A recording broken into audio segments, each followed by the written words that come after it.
Hi, my name is Jack Daly, and my partner here is Karen Kopp, and we're bringing you B12. And when I talk about B12, I'm talking about that steady dose of vitamins that will enable you to win more business and grow the business that you have. Differentiate yourself from your competitors. And the best part about the B12 program is that it's current and it reflects the market as we see it today. So what I'd like to talk about today is landing more and better prospect meetings. And there's nobody, in my opinion, on the planet better than Karen Kopp and her team of expert sellers operating as the door openers. So Karen, what top strategies are you using for getting more meetings? Well, it's a really important subject to talk about, especially now. When the pandemic hit, everybody was in a tizzy trying to figure out which prospects were spending and what their definition was of an important win for a client. And they changed the definition that they had before to what it was now. Fast forward 2 years later, those definitions are changing again. So given what's happening in the market, how do you land these meetings? And so people come to me all the time. Nobody ever actually, Jack, comes to me for anything easy. I've been waiting 22 years. I've owned this business. I'm waiting for somebody to come to me with something easy, but it's usually a challenge. Either there's a very competitive market, or it's a new concept, new product, or something is changing, especially during the pandemic, about the market, about the way decisions are made, and people are trying to figure out, how do I get these meetings now? So when people feel they should be getting more meetings than they're getting, I tell them that they need to look in one or more of the 5 key planks of door opening success. Here are the planks, and then a couple of the blind spots with each one. The first one is the right target, and that one is a big offender. People don't like to spend time. It's not sexy to spend time figuring out what your real target is, but the more narrow you make the world in terms of prospects, the more efficient your sales initiatives will be. And in fact, if you've ever had a sales stall later on in the sales process after the proposal, many times the big offender is the fact that it wasn't the right target to begin with. So the first plank is the right target. The second, Karen, let me interrupt you for just a second, and we'll go right into the second plank. But one of my axioms is too many salespeople call on too many people that don't deserve to be called on. Exactly. And so what we find is the better salespeople, they actually call on less people and they write more business. The key, as you just said, is calling on the right people.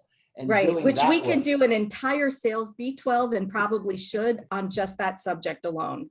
It's really critical, because if you can nail target, the rest is easier. I won't say it's easy, but the rest is easier. So if you know who you're talking to, which is the right target, then you can figure out, what are you going to say? So even if you added an extra filter as to who you're talking to, your sales message will change a little bit.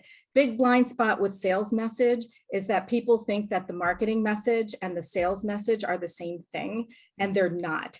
The sales message is what's said to one person. It's the spoken word. It's the email for one person. An email marketing campaign is not a sales initiative. It is a marketing initiative. This is the right sales message. Plank 2. We have 2 trademarks in sales messaging. It's a foundational part, not just of door opening, but of sales, period. Then the third plank is having the right answers for objections.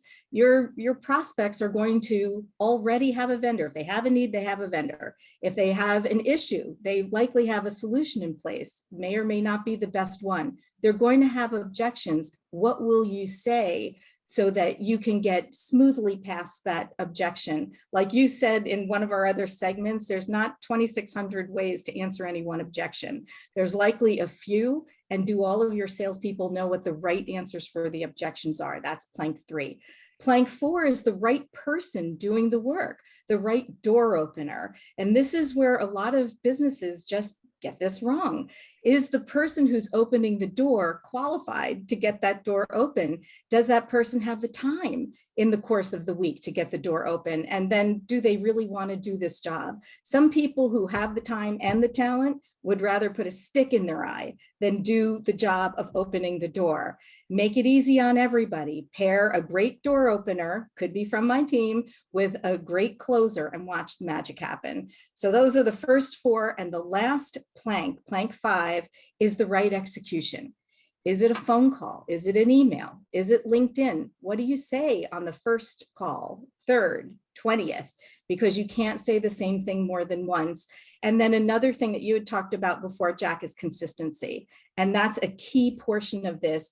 Very few people spend enough time on getting these doors open to actually get the doors open. So you need a consistent amount of time weekly against the right group of people, saying the right things, being prepared to answer their objections with somebody who really enjoys this work, and then the doors open. So it's the 5 planks of door opening success, which either you can do that internally or you can outsource or find out about outsourcing from a company like mine.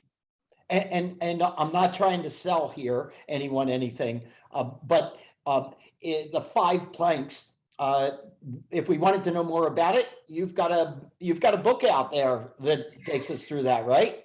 Yes, I have a book called Biz Dev Done right here. It's an Amazon bestseller, and there is a whole chapter on the 5 planks of door opening success, along with the other blind spots in the sales process that could stall your success as well.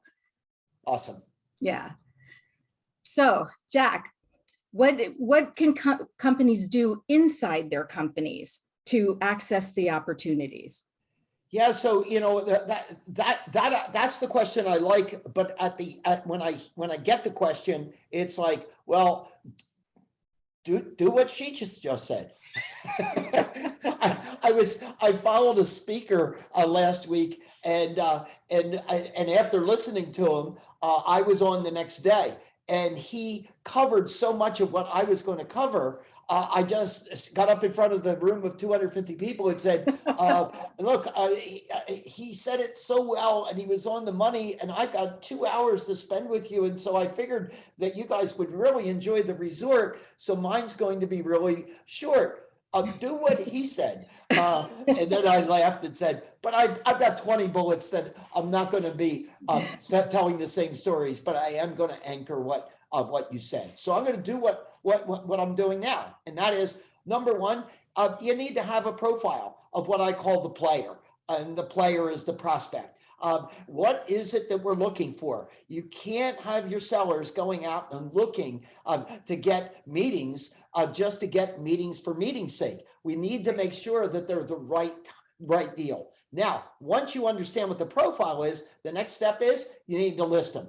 Who qualifies per the profile? Now, I will tell you, as a CEO coach to a variety of businesses, I've gone into those businesses and found that the current customer load of, let's just say 1,000 customers, the top 30 customers are 70% or more of the business.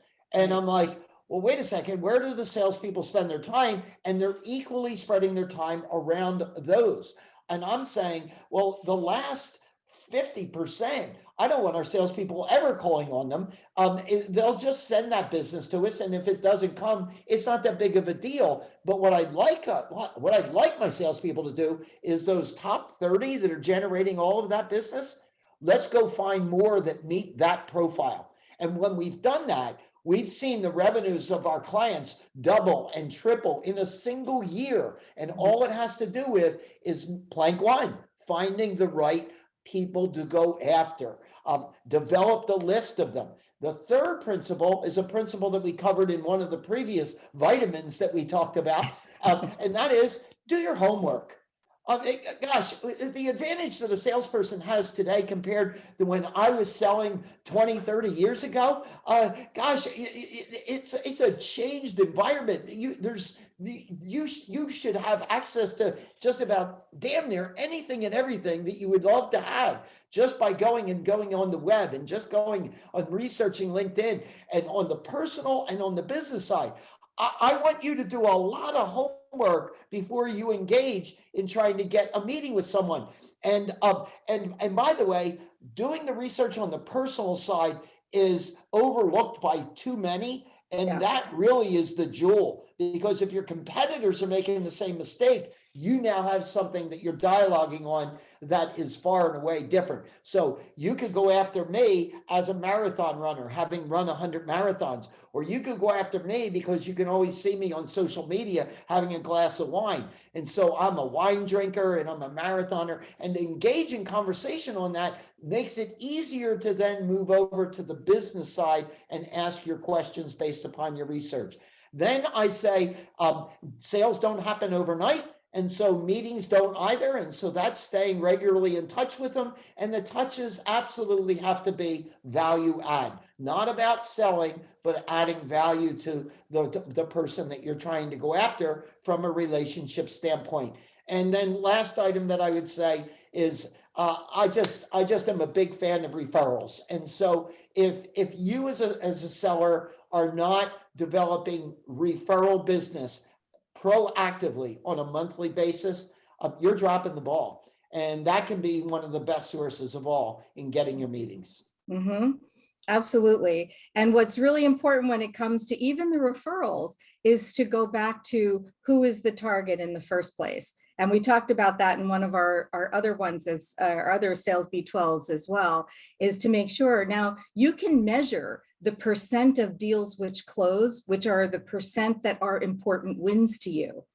Right. And then that will give you a feel for, should these prospects be on your list at all? And for the leaders who are listening to this, if you've done any changing of what your identification is of the right target, make sure that you've communicated that to your salespeople and check their prospect lists periodically from an efficiency standpoint. When we come into a company and we start looking at their prospect list, typically 25% of any one salesperson's prospect list, those prospects shouldn't be even on the list. Think about the amount of time that's being wasted accordingly. So it's a really big part of that. I spend a lot of time talking about target when it comes to the seminars that I give, and this is why, because if you nail that, everything else is easier. Yeah. So at the risk of sounding like I'm making a plug for your company, and that may be okay with me. and maybe I am, but listen, I just gave the viewer and listener a lot of things that you should be doing and going after meetings internally inside your company. But if I did that really well, or I guess what I'm asking is, then why would I need you? Why would I need to outsource it? Right? Right. Why do people use your company? Yeah, so a lot of times they use our company because the salespeople in their companies have been successful getting in the door and now are working on closing the business. When they work on closing the business, they don't always have time to keep the top of the funnel full. And as you talked about before, once you get the people to the bottom of the funnel and now you're starting to close, they may find themselves with a completely empty top of funnel, which creates unnecessary peaks and valleys in revenue generation. So it's important to always have someone who's mining the top of the funnel and making sure that the right new prospects and the right relationships are entering the top of the funnel. So that's the first thing. It has to do with time. The second part of it has to do with talent. You may want to go after bigger decision makers. You may want to go after bigger markets, bigger companies. You may want new products, new services that your current team may not be so skilled in having those kinds of conversations. And if that's the case, then you can bring us in because our people are very senior and we open relationships using conversation to make that happen and get those meetings so our clients can take it from there. And then the last part is the desire. We talked about that before, time, talent, desire. So if you have people who have the time and they have the talent, they may not want to do this job. And I can tell you, if somebody doesn't want to do this job, it's torture. The people on our team love this. They wake up, they can't wait to call the prospects. This is what they want to do with their time. They really enjoy the art of figuring out how to change one part of a conversation to change the outcome and get the meeting. They love this, but not everybody does. And if that's the case, it would really help to be able to outsource. Makes sense. Yeah, so we thank you for joining us for this portion of, or this dose, I should say, of Sales B12. Make sure you share this with your friends, your colleagues, and tune in again when we have our next Sales B12. Karen, it was a lot of fun. Lots of fun. Let's go sell.